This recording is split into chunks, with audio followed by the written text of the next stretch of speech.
হবে। আমি কেন ভাই আমার খরচাপাতি দিব? সে যতদিন আমার জামাই আছে তা তো করুক। আমারে যেহেতু বলছে ঘাট ধাক্কা দিয়ে বাড়ি থেকে বের করে দিবে, তুমি সংসারের মধ্যে জুতা মাইরা আমার এত কিছু সহ্য করে আর থাকা কোনোভাবেই সম্ভব হইতেছে না। আরে তার মতো তো আমার 3 তলা একটা বাড়ি নাই যে মানুষ ওই যে 10-20 হাজার টাকা নিয়ে গেলে আমার গায়ে লাগবে না।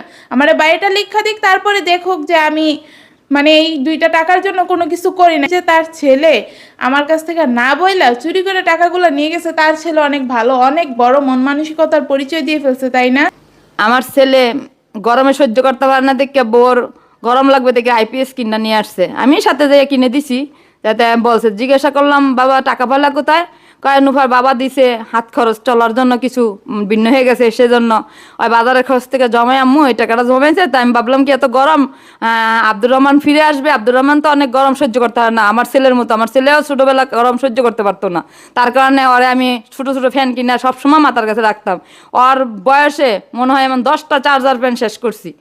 তারপরে আর ছেলেও হ্যার মতোই হয়েছে, তার কারণে বললো কি আম্মু আব্দুর রহমান আনতে যাবা, তার আগে একটা আইপিএস কিনা নেই। কলো আম্মু আমার কাছে 20,000 টাকা আছে। তা আমি কইতে কোথায় পাইলা, তুমি তো কোনো কাজ করো না এখন, মানে কি কোথায় পাইলা? বললো কি নুফার টাকা। আমি কি নুফার টাকা দিয়ে আইপিএস কিনবা?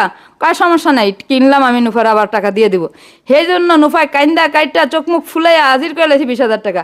আরে বাবা 20,000 টাকা কি একটা আম্মুর বোনাসের টাকাই তো 20,000 টাকা তোমার আসে, তুমি আম্মুর কাছে বলতে এটা কান্নার কি হয়েছিল? এটা তো কান্নার কিছু না, ছোট মোটো পরিচয় দিলা, তোমার স্বামী নিয়েছে, তোমার স্বামী না দিতে বললো আমি দিয়ে দিব, সমস্যা কি? বুঝলাম না গাইস, শাশুড়ি কি কথাগুলা দিয়ে আমারে অপমান করলো নাকি কোনো সান্ত্বনা দিল? সে মানে শেষে একটা কথা বলল কি আমি নাকি ছোট মন মানসিকতার পরিচয় নিছি, মানে আমার টাকা নিছে, আমি সেই টাকা ফেরত চাইছি, এখন নাকি আমি খারাপ হয়ে গেছি। মাঝখান থেকে যে তার ছেলে আমার কাছ থেকে না বইলা চুরি করে টাকাগুলো নিয়ে গেছে, তার ছেলে অনেক ভালো, অনেক বড় মন মানসিকতার পরিচয় দিয়ে ফেলছে, তাই না? মানে ওনার মতো মানুষের কাছ থেকে কি এই কথাটা মানায়? আপনারাই বলেন। মানে নিজের টাকা নিজে ফেরত চাইলেও নাকি এখন মানে শুনতে হবে যে ছোট মন মানসিকতার পরিচয় দেই আমি। মানে কই যাবো এই ঘরের মধ্যে আমি? আসলে ওই যে কথায় আছে না, মানুষ নিজেরটা টানি টানে আপনের টানি টানে, আমি তো ছেলের বউ, আমার ছেলের বউর মতোই সব কিছু মানে বলবে। তারপরে কি হইলো, 20,000 টাকার জন্য আমি কেন একদম কান্নাকাটি করে চোখ মুখ ফুলাইয়া বসে আছে, এটাতে তার খুব সমস্যা হয়েছে, কেন তারে বলি নাই। আরে তার মতো তো আমার 3 তলা একটা বাড়ি নাই যে মানুষ ওই যে 10-20 হাজার টাকা নিয়ে গেলে আমার গায়ে লাগবে না। আমার বাড়িটা লিখা দিক, তারপরে দেখুক যে আমি মানে এই 2টা টাকার জন্য কোনো কিছু করি নাকি, তখন তো আমার গায়ে লাগতো না, কারণ আমার বাড়ি তো আছে আমার নামে। এখন তো ওই যে তার ছেলের সাথে কি একটু কথা কাটাকাটি হয়েছে, তার ছেলে আমারে খোটা দেয় যে তার বাড়িতে থাকতে হইলে নাকি আমার সব খরচাপাতি দিয়া থাকতে হবে, নাইলে ঘাট ধাক্কা দিয়ে বাড়ি থেকে বের করে দিবে, আমার সাথে আর সংসার করতে পারবে না, এইসব কথা ডিরেক্টলি বলে। বাড়িটা আমার নামে থাকলো তো আর এই ধরনের কিছু হইতো না।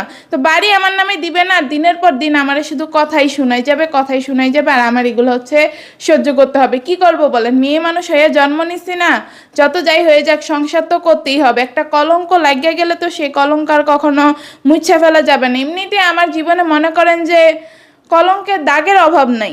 একে তো আমি সতীনের সংসারে কেন আসি এটা নিয়ে আমার দোষ, যে আমি নাকি অন্যের সংসার ভাঙছি, মানে আয়সা। সেদিকে যে আমার সতীন এই সংসারে আনছে অনেক আদর যত্ন করে, সেটা কারোর খেয়াল নাই। মানে আমি খারাপ, ছোট বউ হয়েছি, এখন যেই কারণে হই, যেমনি বিয়া শাদী হোক, আমি খারাপ, এটা আমার আজীবন শুনতে হবে। তো জীবনে আর কত কলঙ্কের দাগ লাগাবো বলেন? মেয়ে আছে, মেয়ের ভবিষ্যতের কথা তো চিন্তা করতে হয়। এই কারণে এখন এত কিছুর পরেও এই সংসারে মনে করেন যে চুপচাপ রয়ে গেছি, নাইলে আমি কবে বাবার বাড়িতে চলে যেতাম এই সংসারের মধ্যে জুতা মাইরা। মানে এই ধরনের সংসারে আপনারাই বলেন যে আপনি এত সহ্য করে কেন এই সংসারে থাকেন, কেন থাকেন? আপনার তো এই সংসারে থাকার কোনো দরকার নেই, আপনি সুন্দর একটা সংসার পাবেন এখান থেকে চলে গেলে, আপনার সুন্দর ভবিষ্যৎ পড়ে আছে সামনে। মানে আমি জানি যে আমার সুন্দর ভবিষ্যৎ আছে, আমি আবার একটা সুন্দর মানে সংসার সাজাইতে পারবো, কিন্তু আমার মেয়েটার ভবিষ্যৎ কি হবে? ওরা উঠতে বসতে মানুষের কথা শুনতে হবে। কিন্তু আমি মানে যে আমার ছোট বউ হয়ে আসছি, যত যাই ঝামেলা হয়েছে, যদি এখন সুন্দর মতো থাকে আমার মেয়ের ভবিষ্যতে কোনো কথা শুনতে হবে না।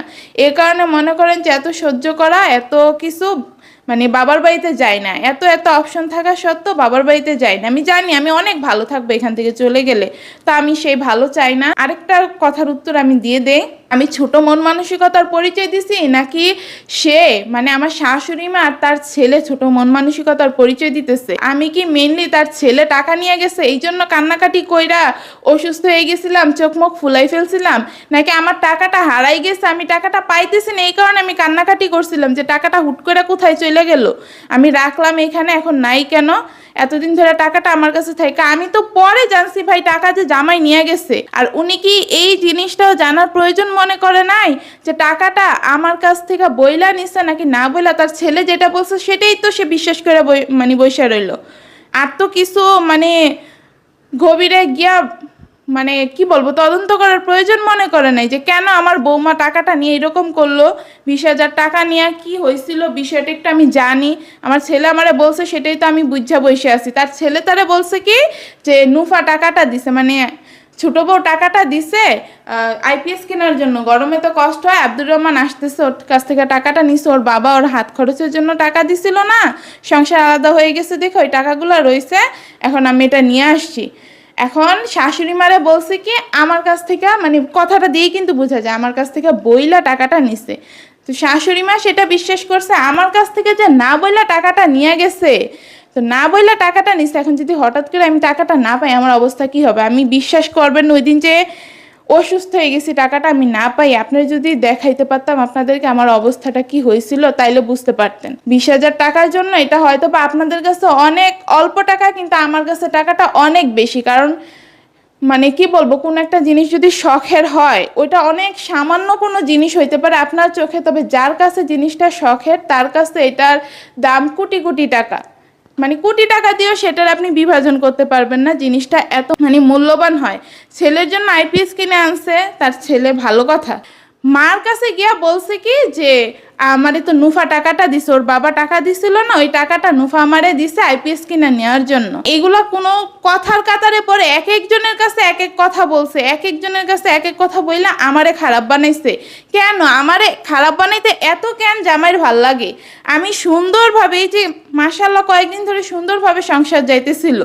আপনারা অনেকে কি বলতেছেন জানেন এখন আমারে, যে আমি নাকি 2-3 দিন কারোর নামে বদনাম করতে পারি নাই, এই কারণে হচ্ছে এখন আবার বদনাম করা শুরু করছে, আর কিছু নাকি আমি খুঁজে পাই নাই শুরু করছি। আসলে বদনামকে আমি শুরু করছি, আমি তো সুন্দরভাবে সংসার করতেছিলাম। মাঝখানে আমার জামাই তো ওই যে বড় বউয়ের সুখে পাথর হয়ে একদম মানুষের বাসায় গিয়া বেড়াইলো, তার মা সংসার আলাদা করে দিল। ওই টাইমে হচ্ছে আমার বাবা কিছু টাকা আমার হাতে দেয়, ওই টাকাটাই আমার কাছে আসছে। আর আব্বু যে মানে ঘন ঘন আসছে, সংসার আলাদা ছিল তখন মাঝে মাঝে হাতে কিছু টাকা দিয়ে গেছে আমারে। তো ওই টাকাগুলোই মনে করেন যে আমি বাঁচাই বাঁচাই আমার কাছে রাইখা দিছি, এগুলাই হচ্ছে আমি জমাইছি।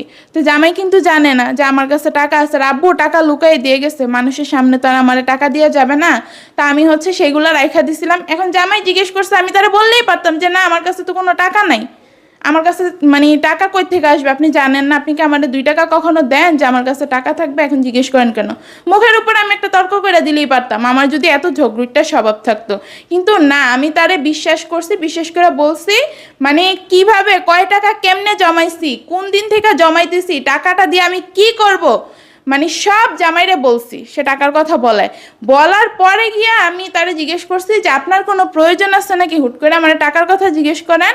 বলে যে না আমার কোনো প্রয়োজন নেই, আমি তোমার টাকা নিয়ে কি করব, আর এখন না মানে বড় বড় আনতে যাবো, আব্দুর রহমানটা আনতে যাব, এখন তো তোমার টাকা নিয়ে তো আমার কোনো দরকার নেই, ওদেরকে আগে আইনা নেই তারপরে। পরে আমি বললাম আসলে আপনার কোনো দরকার নেই, এমনি আমারে জিজ্ঞেস করছেন? কিচ্ছু বলে নেই, বিশ্বাস করেন কিচ্ছু বলে নেই। তো সে আমার কাছ থেকে এই কথাটা জালিয়াতি কইরা আমার কাছ থেকে জানছে আমার কাছে টাকা আছে নাকি, পরে জালিয়াতি করে টাকাটা নিয়ে গেল। এটা নিয়ে নাকি আমি কিচ্ছু বলতে পারবো না, আমার সব মুখ মানে বুঝা সহ্য করতে হবে, যত অন্যায় অত্যাচার যা হবে সব সহ্য করতে হবে। কিছু বললেই ছোট বউ ভালো না, ও তো ছোট বউ হয়েছে, ও সংসার ভাঙছে আইসা আমার বড় বড় মাঝখান দিয়া ঢুকছে, আমাদের ভালোবাসা নষ্ট করছে। কোন ভালোবাসা আমি নষ্ট করছি? উল্টা তো আমি দেখি আমি আসার পরে বড় সতীন আর জামের মধ্যে ভালোবাসা বাইরে গেছে, ভালোবাসা কোনো দিকটা কমে নাই। মানে আমার আইনা আমার লাইফ নষ্ট করে তারা এখন তাদের ভালোবাসা প্রকাশ করতে চাইতেছে, আমারে কেমনে সংসার থেকে ভাগাবে। এতদিন তো অনেক চেষ্টা করছে, কিন্তু আমার সাথে তো কোনোভাবেই কোনো দিক দিয়েই পারে না। মানে আমি তো একদম আমারে কিছু বলার আগে আমি মনে করেন যে আরো 10টা ফিরে বললে দে, আমার সাথে আর কেমনে পারবে। এখন বড় সতীনটা আনতে যাবে, শেষ চেষ্টাটা করতেছে আমার সাথে। যাক, এবার মনে হয় বড় সতীন আর জামাই তাদের করা মিশনে সাকসেসফুল হবে। আমার যে সংসার থেকে তারাই দিতে চাইছিল, কারণ যা চলতেছে ভাই দিনের পর দিন, কি আর বলবো, আমার এত কিছু সহ্য করে আর থাকা কোনোভাবেই সম্ভব হইতেছে না। আমি এত কিছু জানি না, এত কিছু আর এক্সপ্লেনও করতে চাই না। যেমনিই হোক আজকের মধ্যে আমার 20,000 টাকা আমার হাতে দিতে হবে, নাইলে আমি বাবার বাড়িতে চলে যাব। বাবার বাড়িতে গিয়া মনে করেন যে যা পাগলামি করার আছে তো সবই করব। তাদের কপালে দুঃখ আছে একদম নিশ্চিত, আপনারা লেখা রাখেন। আমার সাথে যা যা করছে, আমি তো এতদিন যা পাগলামি করছি এই বাড়িতে বইসা থেকে করছি, তাদের তেমন কোনো ক্ষতি করি নাই। কিন্তু এরপর থেকে হবে, আমার সাথে যদি এরকম মানে কন্টিনিউসলি চলতে থাকে, মানে সামান্য কিছু বিষয় নিয়ে এমনভাবে গ্যাঞ্জাম পাকায় আর মানুষের কাছে আমার এমনভাবে খারাপ বানায় যে মানুষও মনে করে আমি কোন না কোন জঘন্য কাজটা জানি করে ফেলছি। আসলে তো আমি এমন কিছুই করি না, আমি হচ্ছে একটু রাগী মানুষ। আমারে মনে করেন যে আগুনের মধ্যে ঘি ঢাইলে আরও রাগায় দেয়। যাই হোক, আমি এত কিছু জানি না আর বলতেও চাই না। আমার 20,000 টাকা যেমনি হোক আজকের মধ্যে ফেরত দিতেই হবে। কেমনে দিবে আমার এত কিছু জানি না, লাভ নাই। তাদের সমস্যা না কি, দিতে হবে মানে দিতেই হবে, নাহলে বাবার বাড়িতে যাব, গিয়ে পাগলামি করব। মানে একটা জিনিস কি, তাদের সাথে পাগলামি না করলে না কোনো কিছু ঠিকভাবে আদায় করা যায় না। আজ পর্যন্ত যাই আদায় করছি সব কিছু পাগলামি করে আদায় করতে হয়েছে। কারণ মানে আপনারা এই জিনিসটাই দেখেন, অন্য কথায় না যাই। এই যে টাকার বিষয়টা আমি জামাইরে কিন্তু ভালোভাবে বলছিলাম, জিজ্ঞেস করছি গিয়া যে আপনি আমার টাকাটা তো পাইতেছি না, টাকাটা কই গেল।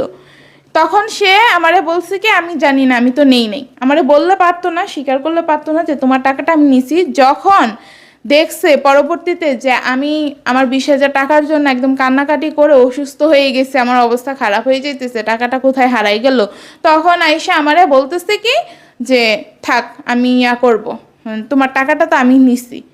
তারপরে আমারে না একটা সান্ত্বনা না একটা কিছু। পরবর্তীতে যখন পাগলামি করে টাকাটা ফেরত চাইলাম তখন তো কি বললো আপনারা তো শুনছেনই, তো সেটা আমি আর কি বলবো। তো তাদের কাছ থেকে পাগলামি করে যা আদায় করার আমি করব। আমার টাকা আমি ফেরত না পাইলে শাশুড়ি মা বলছে না, অপমান তো করছে, খুব সুন্দরভাবে অপমান করছে। টাকাটা যদি আজকের মধ্যে ফেরত না দেয় কি হবে একমাত্র মানে তারাই এটা বুঝে রাখো।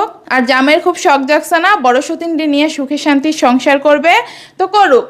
আমারে যেহেতু বলছে ঘাট ধাক্কা দিয়ে বাড়ি থেকে বের করে দিবে, এই সংসারে নাকি আমার খরচাপাতি দিয়ে আমারটা আমারে থাকতে হবে। আমি কেন ভাই আমার খরচাপাতি দিব? সে যতদিন আমার জামাই আছে তাহলে তো আমি জীবনেই ভাই ছাইরা দিব না, তালাক যেটা আর কি, তালাক দিব না। সংসার ছেড়ে আমি কোথাও যাইতেছি না।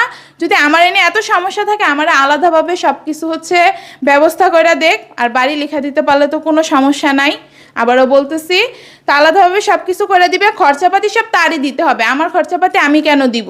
আর নাইলে তার বড় বউয়ের সাথে সে যে সুখের সংসারের মানে স্বপ্ন দেখতেছে সেই স্বপ্ন জীবনেও পূর্ণ হবে না।